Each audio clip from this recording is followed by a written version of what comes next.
a new color profile, or it has dynamic range to the moon, and all these things. Like, let me tell you what I don't know. Yeah, basically no one knows. But even more than that, there's been talk about 2 cameras being released, and some people are like, oh, it's gonna be the R5. Like, no, it's probably not. But anyway, I guess Canon like registered something like 2 numbers in China. But like, I don't know, it's funny because I'm not, this isn't my kind of channel, but this isn't my kind of video. This isn't like, yeah, it is around photography, it is around video stuff, but it's just funny because there's definitely dedicated channels to just talk about the hype. And it's like, well, I'll talk about it when it's here. Like it's just funny because there's channels out there that let's talk about the new specs, and then, hey, the specs have changed, let's talk about the new specs. Hey, specs have changed, let's talk about the new specs. It's like, wow, how long can you ride that train? Like, I don't know. Well, they've just made a business out of YouTube. That's strictly all they've done. And in order to pay their bills, they have to keep making videos.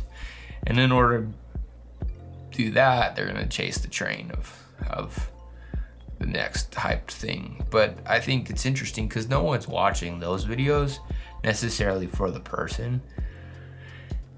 I think in the original early times they might have been, but because they liked the way certain people reviewed stuff. But it's kind of gotten to the point where everyone's like, let me tell you what I don't know. I watched a video the other day where a dude was like, hey, we're gonna get the R5, or the R5.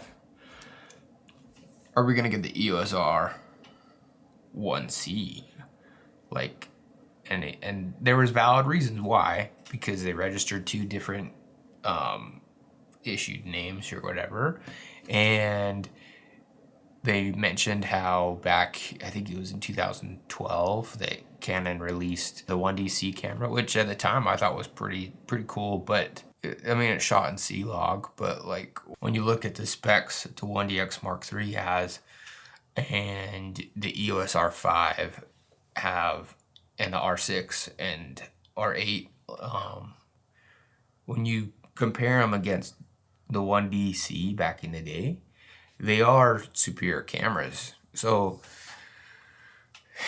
but that said, not to say that someone couldn't make a great film on a 1DC. That's what it was designed to do. It's easy to chase the train and chase the cheese, or whatever you want to call that, to get a new camera, to get to find the thing, to do the thing.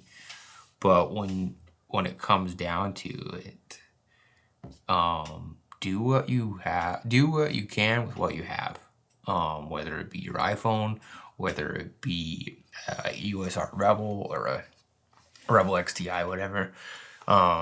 There's tools out there, and people have been making videos for a while.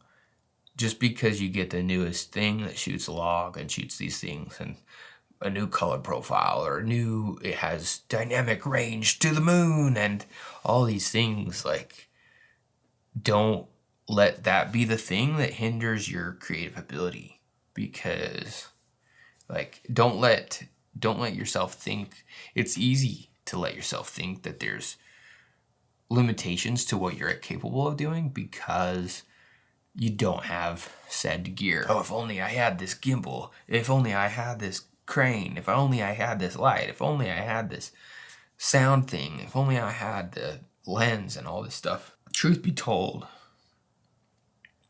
if you light things properly, and there's ways to do that without expensive lights, there's ways to do that with just using natural light through a window, you can end up with some of the best looking footage compared to someone that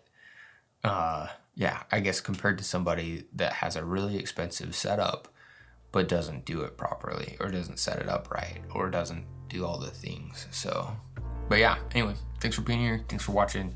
Please subscribe if you have not.